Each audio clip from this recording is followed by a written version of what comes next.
Thank you, everybody, for coming to the Aaron Torres Podcast YouTube page. If you could do me a quick favor, see that little subscribe button at the bottom of your screen? Go ahead, click that subscribe button. Really does help our channel grow, our audience grow, and I really do appreciate it more than you know. So click that subscribe button. Appreciate your support. Now, here's the video that you came here for. With that said, there's no more time to waste. Let's get to the 4 quarterfinal games. In the preview of the opening round, we did the games in chronological order, starting with Notre Dame, Indiana. Today, we're going to do something a little bit different. We're going to kind of go in and out of order based on the games that, frankly, I just want to talk about. And I think transparently, the games that you guys want to hear about as well. So let's make sure and go ahead and start with the game that I think everybody is excited about. Everybody is talking about. It is, of course, the Rose Bowl, 5 p.m. Eastern, granddaddy of them all. And boy, oh boy, what a matchup that we have here as Oregon facing Ohio State, a rematch of a game earlier in the year. Ohio State, as the 8th seed, is a 2.5-point favorite in this game. The over-under set at 55.5. Quick reminder, again, make sure you're subscribed to College Football Betting with Aaron Torres because we got a lot to talk about in this game. Make sure you're subscribed to our YouTube channel as well. Let's go ahead and dive in. Let's start with just the big picture stuff, right? We'll get to the first game between these two teams in a minute, but let's start with Ohio State. And I got to do something that I did on the Aaron Torres pod here a few days ago. I got to give credit to Ryan Day, right? If I am going to be the person that is always critical every time he loses a big game and what does it mean and Michigan this and should he be the head coach and da-da-da-da, you got to go ahead and give him credit because I thought that Tennessee game about 10 days ago was frankly probably the best performance as the Ohio State head coach since he took over for Urban Meyer about 5-6 years ago. Listen, that was a game, and we talked about it on the Aaron Torres pod. I don't really know. I can't remember anybody really making the definitive case why Ohio State was going to steamroll Tennessee. Now, I think a lot of people picked Ohio State to win. I don't remember anybody saying like, Ohio State's winning by 30. That wasn't in the cards, only that's exactly what Ohio State did. Now they come into this game with a lot of momentum. Obviously, it goes without saying the biggest difference between the Tennessee game in the opening round of the playoff and, of course, the Michigan game to end the regular season. Listen, what's the old saying? Keep it simple, stupid. Sometimes it is as simple as feed your beasts, feed your dogs, and that's exactly what Ohio State did in that game against Tennessee. Thought it was interesting. Opening drive, they targeted Jeremiah Smith time and time again. You know what that said to me? Like Ryan Day, don't like Ryan Day. He does listen to the outside noise. Chip Kelly probably as well. And I think they got the message like, why did you stop throwing the ball to Jeremiah Smith and all of your difference makers on the outside against Michigan? Well, there was no issue with that in the Tennessee game, as Jeremiah Smith was just a monster. I mean, listen, when a true freshman is going up against an SEC secondary, and the SEC secondary has absolutely no answers for that guy, it shows you how special Jeremiah Smith is, and that was just a phenomenal game. 6 catches, 103 yards, 2 touchdowns, and credit to Ohio State. Thought they made the statement on the opening drive offensively, and then defensively, listen, they have as much talent as anybody in college football, and it was on full display against Tennessee. I know Tennessee was down Dylan Sampson. They were banged up, whatever. But whenever you're playing a team as good as Tennessee, you hold them to 17 points, but that was obviously deceptive because they scored late. Under right around 100 yards passing offense, about 250 yards of total offense. That was a complete butt kicking. And again, if I'm going to criticize Ryan Day every time something goes bad, I got to give him credit. Thought that was his finest performance as Ohio State's head coach. From the Oregon side of things, just feels like it's been interesting and it's been really quiet for this team. Am I crazy? It doesn't even just feel like it's been quiet since the Big Ten championship game, but kind of quiet all season. You know, early on, there's the Boise game. They struggle there. Then they get on a little bit of a run. They beat Ohio State at home. They just keep kind of beating teams. And all I've heard all year, there's no great teams in college football. There's no this, there's no that. Well, look at Oregon right now as they enter this playoff at 13-0, the number 1 seed. I understand that they are an underdog according to Vegas, but the only games from Oregon's entire season that were even competitive were the 3 games against playoff teams, Ohio State, Boise, and Penn State. And oh, by the way, on top of that, a Wisconsin game that was on the tail end of an 8-game stretch where they played 8 straight Big Ten games. So this team has been dominant. They have been great against a lot of teams. But I'll also say, I think the Penn State Oregon Big Ten championship game was kind of fascinating to me. And we talked about it in the opening round playoff preview because I said, like, you could have pictured a game where Penn State is in it late, but wouldn't we have all pictured a 13-10, 21-14 type game? Instead, Penn State kind of moved the ball at will against Oregon. And that's what's interesting coming into this game.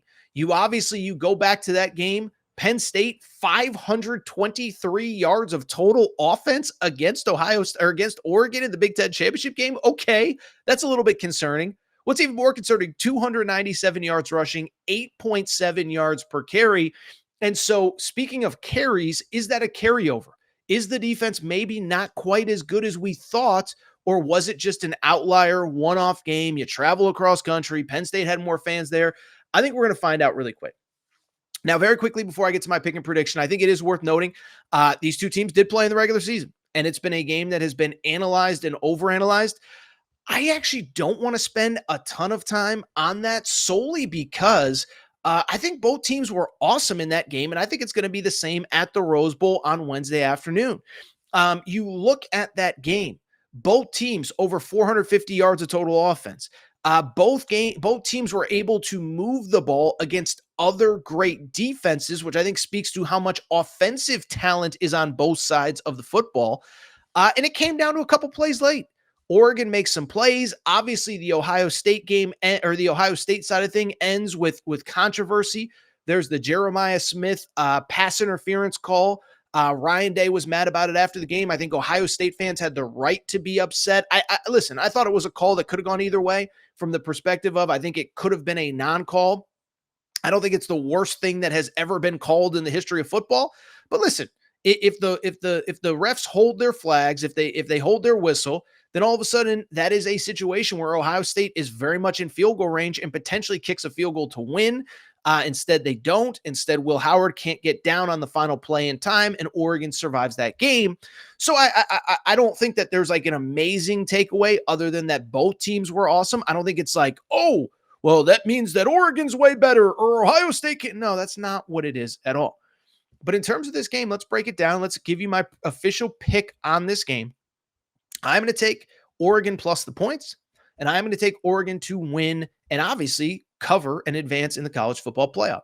When I look at this game, a few things. First of all, I just think Oregon is like kind of underrated coming into this game. Now, I'll say this. I understand why Ohio State is favored, okay? It's not to say that Ohio State stinks and this is an overreaction, da-da-da-da. But at the same time, Oregon, every single test that has been thrown their way, they have passed. Ohio State, Michigan, Penn State, Boise, at Wisconsin. I saw this stat. They're the only team, this is Oregon, in college football history to beat Ohio State, Michigan, Penn State, and Michigan State in the same season. That is an unbelievable stat. They beat Washington. I mean, they just beat a lot of really good teams. And it's not that Ohio State didn't beat a lot of really good teams either, because they obviously did. 2 top 10 wins against Indiana and Penn State. But it's just like, I don't feel like we're talking about Oregon. I don't feel like they're getting the credit they deserve coming into this game.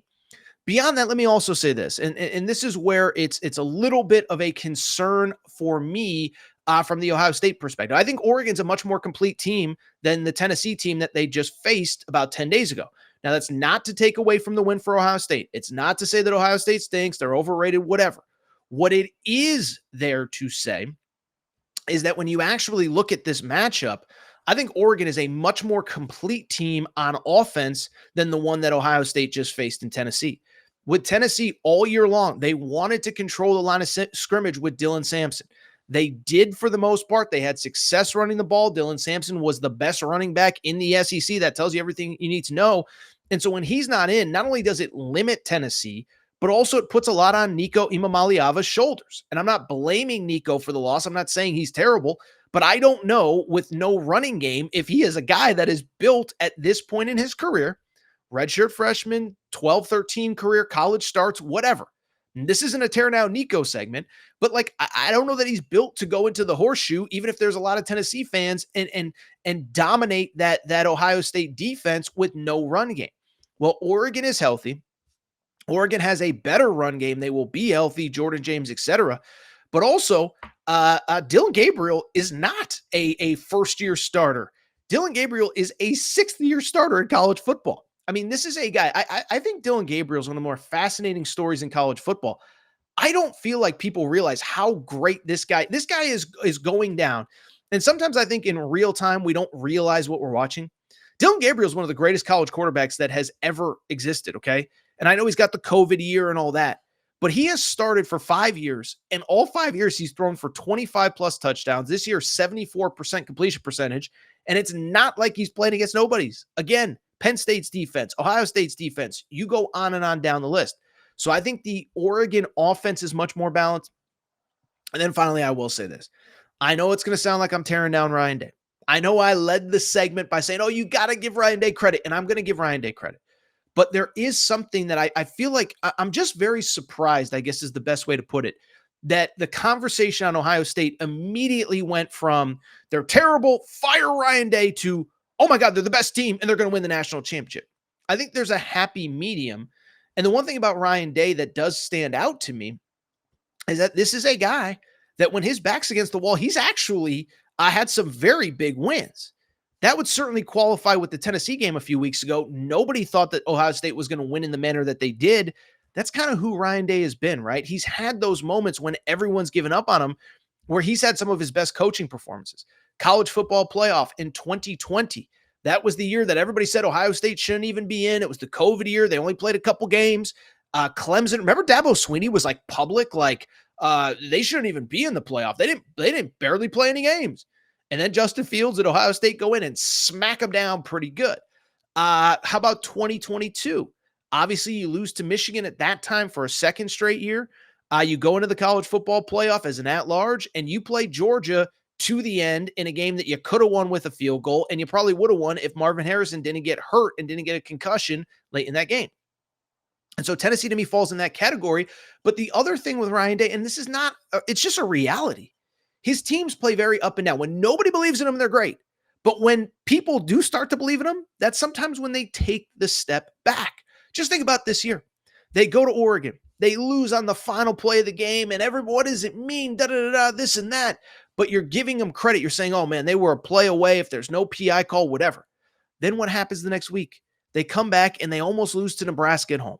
Now, I understand that was the first game where they were reshuffling the offensive line, but it doesn't change the fact that Nebraska was also coming off a beatdown against Indiana the week before, and Ohio State was terrible in the first big game after that Oregon game a week before. Then, let's also not forget, you beat Indiana. Second to last week of the season. You're feeling good. Will Howard's putting out the SIG. Remember Will Howard doing the thing? And then what happens? We know what happens. They lose to Michigan. So it's just up and down nonstop with this program. And so Oregon to me is the more consistent team. I think they're as talented. I think Dylan Gabriel is underrated. I think Oregon is underrated. Give me the Ducks winning 31-28. By the way, Oregon fans and Ohio State fans, make sure you are subscribed to College Football Betting with Aaron Torres on YouTube, because whoever wins, we're going to have a lot to talk about coming out of this one going into the next round.